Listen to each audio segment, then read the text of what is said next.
কিন্তু দাওয়াত করে তোরা আমাকে সামনে রেখে পাপ জড়ো করবি আর আমি কিছু বলতে পারবো না, ও সর্বনাশ আমার দ্বারা সম্ভব না। বললি তো যুবকরা মেনে নেবে না, বললি মেয়েরা মেনে নেবে না, বললি শিল্পীগুলো গাল দেবে, তাহলে আমার ওয়াজ বন্ধ করে দেওয়াই উচিত। জি আল্লাহ সাফি। প্রিয় ভাই, মনের দুঃখে বলছি, রাগে বলছি, মনের দুঃখে বলছি। জি, অস্ত্র জাতির কাছে আজ ধরে করছি না, 32 বছর হয়ে গেছে। জি, সুতরাং আমি চাইছি না গোটা সমাজ ব্যবস্থা আমার কথায় শুদ্ধ হবে। করজোড়ে নিবেদন করে চাইছি অন্তত একটা একটা পরিবার সোজা হোক। এটা সহজ না কঠিন? এটা সহজ। তৃণমূলের স্তর থেকে যদি আমরা আমাদের পরিবারগুলোকে গাইড দিতে পারি তাহলে সম্ভব। ভাই, রাগ করলে হবে না। আমি কোরআনের কথা বলতে বসে আপনাকে গোড়ায় শুনিয়েছিলাম। আল্লাহ বলেছেন, কিতাবুন আনজালনাহু ইলাইকা লিতুখরিজান নাসা মিনাজ যুলুমাতি ইলান নূর। জি, কোরআন বলেছে, ওগো নবী, আমি তোমার কাছে কোরআন পাঠিয়েছি মানুষকে অন্ধকার থেকে আলোর দিকে আনার জন্য। আমার দিকে তাকান, আপনি বলুন, রসুল পূর্ব যুগে সুদ চলতো, মদ চলতো, মিথ্যা চলতো, খুন খারাপি চলতো, মেয়েদের হত্যা করা চলতো। শুনতে পাচ্ছেন কথা?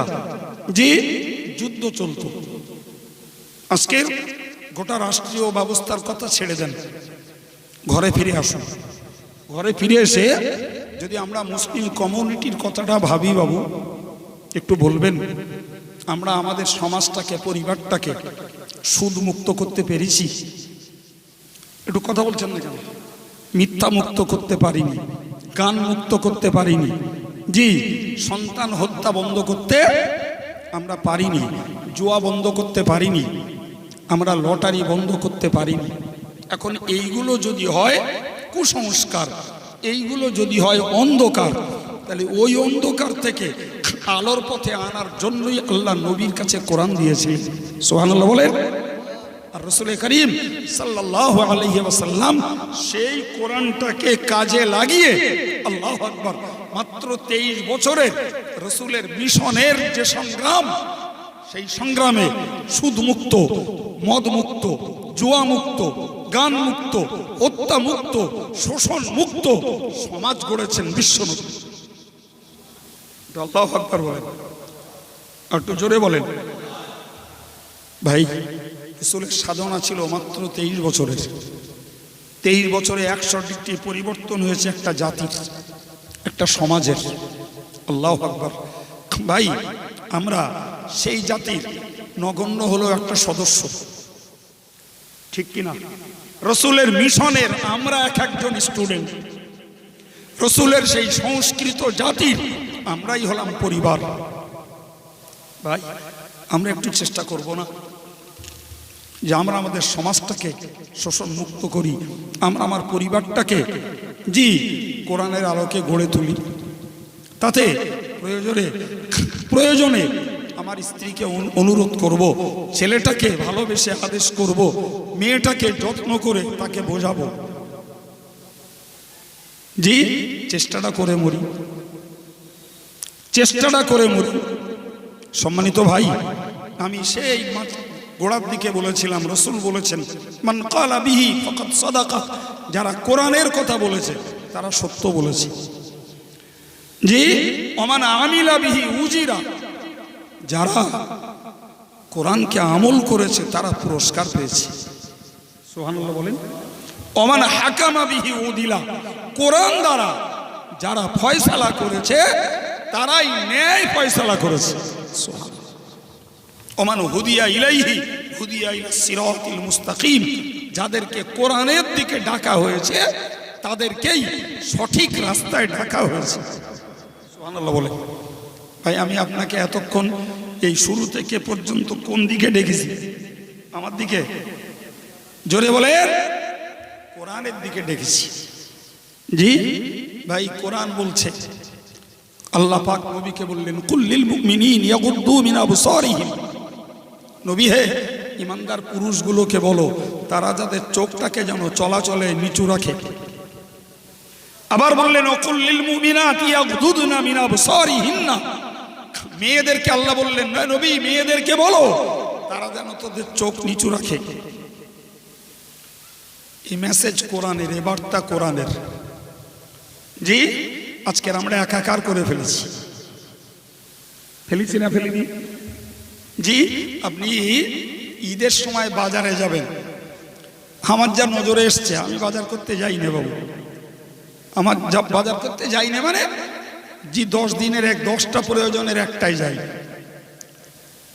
যদি বলে হুজুর খাওয়া দাওয়া করেন না, আল্লাহর দয়া আল্লাহ যোগাযোগ দেশে তাতেও চলে যায়। জি ভাই কখনো নজর পড়েছে ঈদের মার্কেটে গিয়ে দিয়েছে 90টা মেয়ে ছেলে তো 10টা বেটা ছেলে, ওদের ঠেলায় মদ্দাগুলো একটু যাদের ভদ্রতা আছে তারা দোকানে ঢুকতে সাহস করে না। খুব খারাপ বললো মনে হচ্ছে না? ঠিক বলেছি? জি এই স্বাধীনতা তাদের কে দিল? এই স্বাধীনতা তাদের কে দিল? কোরআন বলছে ফাযুহুন্না ওয়াহজুরুহুন্না ফিল মাওয়াজি ওয়াদরিবুহুন্না ফাইন আতানাকুম ফালা তাবগু আলাইহিন্না সাবিলা। মহান আল্লাহ বললেন হে পুরুষের দল, স্ত্রী জাতির উপরে অধিকার তোমার। সুবহানাল্লাহ বলেন, আর একটু জোরে বলেন। আজকের দেশ নারী স্বাধীনতা দিয়েছে, নারীর সমান অধিকার দিয়েছে। কথা বলেন, আপনার দেশ, আপনার দেশের নেতা নেত্রী এরা কি জান্নাতের ঠিকাদার না জাহান্নামের? কোনটা? ইসলামী অবজারভেশন, ইসলামী অ্যাক্টিভিটিস যদি লাঞ্ছিত হয়, কোরআনের হুকুম যদি পদদলিত হয়, জাতি মুসলিম সমাজ যদি কোরআন বিরোধী হয়, আমার দেশের সরকারের কিচ্ছু যায় আসে? জোরে বলেন না। এ ডিউটি তাদের নয়, ওটা আমার ডিউটি, আমার ডিউটি। ফলে ইসলাম বিরোধী কোন চরিত্রের ব্যাপারে আমার দেশের সরকার নাক গলাবে না।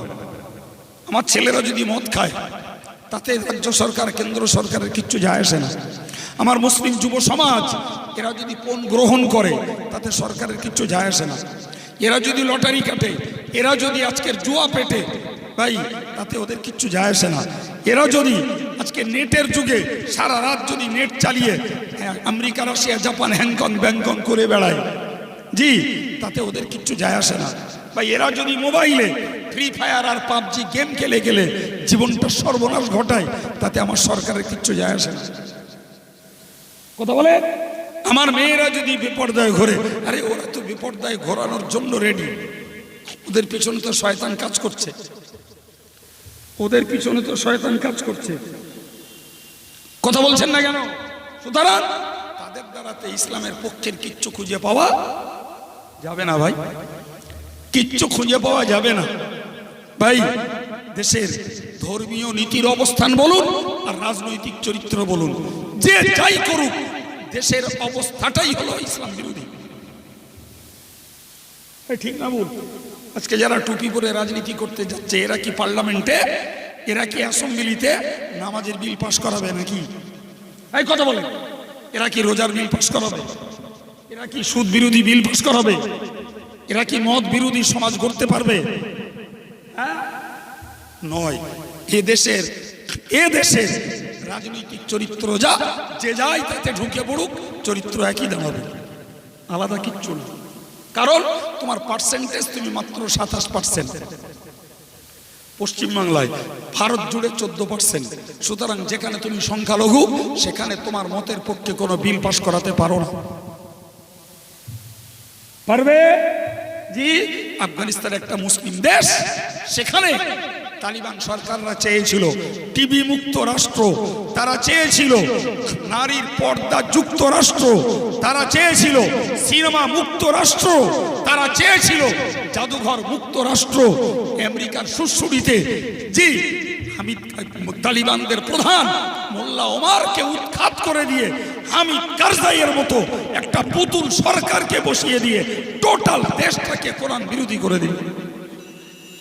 আমেরিকার কাছে মোল্লা ওমর যা, হামিদ কারজাই তাই। এটাও মুসলমান নাম, ওটাও মুসলমান নাম। কিছু মাথায় ঢুকছে রে ভাই। আমেরিকা বোঝে না মোল্লা ওমর কি করতে চেয়েছে, তার গুরুত্ব কতটা। আমেরিকা বোঝে না যে হামিদ কারজাই যেটা করতে চাচ্ছে ওটা ইসলাম বিরোধী, এটা আমেরিকা বুঝিনি। ফলে হামিদ কারজাইকে বসিয়ে দিয়েছে। সারা বিশ্বের সঙ্গে আফগানিস্তানের অবস্থাটা সিমিলার হয়ে গেছে, সমান হয়ে গেছে। ফলে এই হলো উদার নেতা, আর মোল্লা ওমর হলো মৌলবাদ। বুঝতে পারছেন কথা? আজকের আপনি আপনার পরিবারে মেয়েদের জন্য অবস্থান নেন। আপনার ঘরে মেয়ে নামাজ পড়েন, আপনি তাকে ওয়াজ করুন, ইসলাম ওয়াজ করুন, কোরআন ওয়াজ করতে বলছে ওদেরকে। আপনার স্ত্রী ধর্ম মানে না, পর্দা মানে না, সে তার আওয়াজকে নিচু করে না, আপনি তাকে ওয়াজ করুন। সে মানলো না। কোরআন বলছে আপনার জন্য আমি বলি নাই, কোরআন বলছে ওয়াহজুরুহুন্না ফিল মাদাজি, তোমরা তাদের বেড আলাদা করে দাও, শয্যা আলাদা করো, এক জায়গায় থেকো না, এক জায়গায় থাকতে দিও না।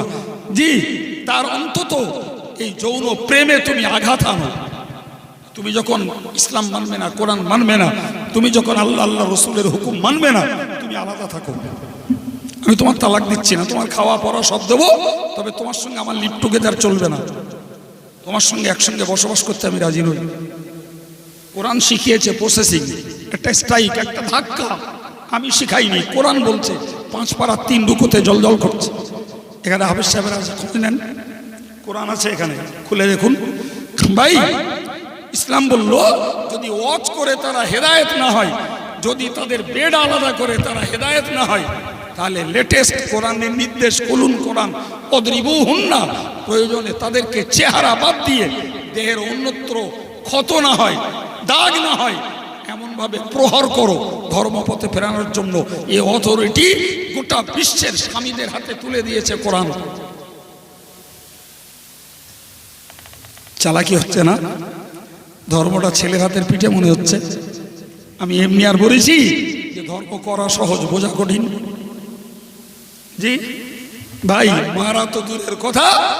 জি, আজকে যদি সকালবেলা কাজের আগে বউডারে চোখ রাঙাই, এই তুই ফজরের নামাজ পড়িস নি কেন, বাড়ি আসি তোর ব্যবস্থা নিচ্ছি, বাড়ি এসে দেখবেন খাবারের ভাত রাঁধেনি আজকে, আর পারো হোটেল দেখাও গে দাও। এই তো সমাজের অবস্থা।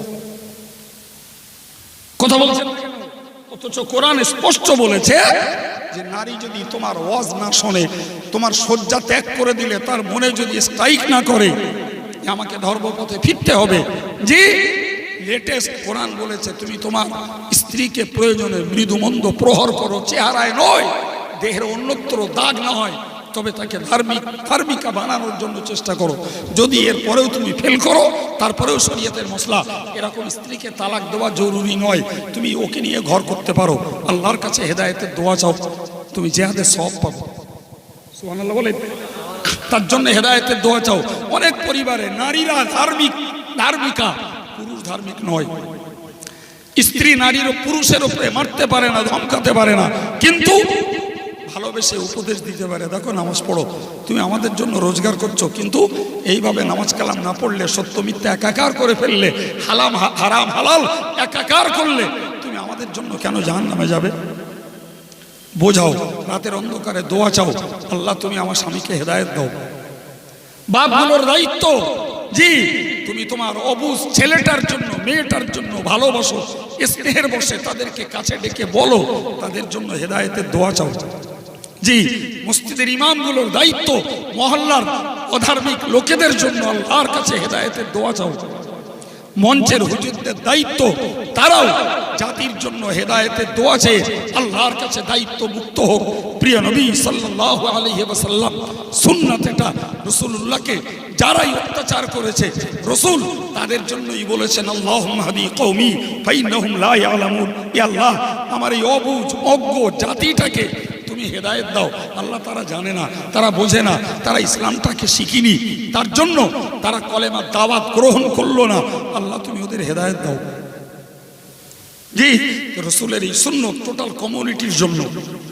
বাপ ছেলে মেয়ের জন্য দোয়া করুক। যুবক ছেলে ধর্ম করে, বাপ করে না। যুবক ছেলেটা দোয়া চায়, হুজুর একটু দোয়া করেন, আমার আব্বা নামাজ কালাম পড়ে না। আমার কাছেই কত ছেলে, তা আমার কাছে যদি চায়, 8-5 জনের কাছেও চাইতে পারে, পারে না? পারে না? কথা বলছেন না কেন? প্রচুর প্রচুর যুবক রয়েছে ধর্ম করে, অথচ প্রবীণ বাপ ধর্ম করে না। যে বৃদ্ধা মা ধর্ম করে না, তারা দোয়া চায়, আল্লাহর কাছে তাদের জন্য দোয়া চাইতে হয়। ফলে আমাদেরকে মনে রাখতে হবে, কোরআন বলেছে তারা যদি আনুগত্য স্বীকার করে নেয়, ওই মেয়েরা যদি ধর্মকে মেনে নেয়, তাহলে এরপরে ওদের উপরে চোটপট করার মতো কোনো রাস্তা স্বামীর জন্য আর খোলা নাই। আর নয়, তরকারি নুন দেয়নি, ঝাল হয়েছে, তরকারি টেস্টি হয়নি, ওর জন্য চুলির মুঠি ধরে ঝেঁকে দিতে পারো। সে নামাজ না পড়ে জাহান্নামে যাচ্ছে, তোমার পরিবারের বাচ্চাগুলোকে জাহান্নামের পথ দেখাচ্ছে। তার জন্য তুমি কি দক্ষতা, কি অ্যাক্টিভিটিস, কি তোমার কর্মদক্ষতা তাদের জন্য প্রয়োগ করেছো বাবা? কোরআন বলছে যদি তারা ধার্মিকা হয়ে যায়, নামাজি হয়ে যায়, পর্দানসীনা হয়ে যায়, আল্লাহ ওয়ালি যদি তারা হয়ে যায়, এরপরে তাদের উপরে চোটপাট করার, অত্যাচার করার অধিকার তোমাদের আর নাই। সম্মানিত ভাইরা, আমি আপনাদেরকে কথা বলতে বলতে এই পর্যন্ত চলে এসেছি। জি, শুরু থেকে এ পর্যন্ত আল্লাহ যা বলিয়েছেন সেটা কোরআন পড়ার জন্য শুধু নয়, জি, বরং কোরআনের জীবন গড়ার জন্য। কিসের জন্য বলেছি? লেটেস্ট একটা পুরস্কার নেন, কোরআন নিজেই বলেছে ফামান তাবিয়া হুদায়া ফালা খাউফুন আলাইহিম ওয়ালা হুম ইয়াহজানুন। যারা আমার হেদায়েতকে মেনে নিল, আমার সঠিক রাস্তাকে যারা গ্রহণ করলো, না রয়েছে তাদের ভয়, না রয়েছে তাদের কোনো টেনশন। সুবহানাল্লাহ। জি, তাদের কোনো ভয় নাই, তাদের কোনো চিন্তা নাই। সম্মানিত ভাই, এখন আব্দুল কাইয়ুমের এই কথাগুলো, জি, যারা শুনতে পেল না কিংবা সুযোগ থাকলেও শুনলো না, ভাই এদের কাছে এই মেসেজগুলো পৌঁছে দেওয়ার দায়িত্ব তো এই বাকি ভাইদেরকে নিতে হবে, নাহলে তারা কোত্থেকে পাবে? বলুন বলুন। আর এই জন্যই নবী বলেছেন লিউবাল্লিগা শাহিদুল গায়বা, বুখারীর বর্ণনা। প্রিয় নবী বলেন যে উপস্থিত জনমণ্ডলী, অনুপস্থিত যারা, তাদের কাছে আমার বার্তাগুলো পৌঁছে দেবে। ১৫০০ বছর আগে আরাফাতের ময়দানে দাঁড়িয়ে রাসূল বলেছিলেন যে লিউবাল্লিগা শাহিদুল গায়বা, উপস্থিত জনমণ্ডলী তোমরা অনুপস্থিতদের কাছে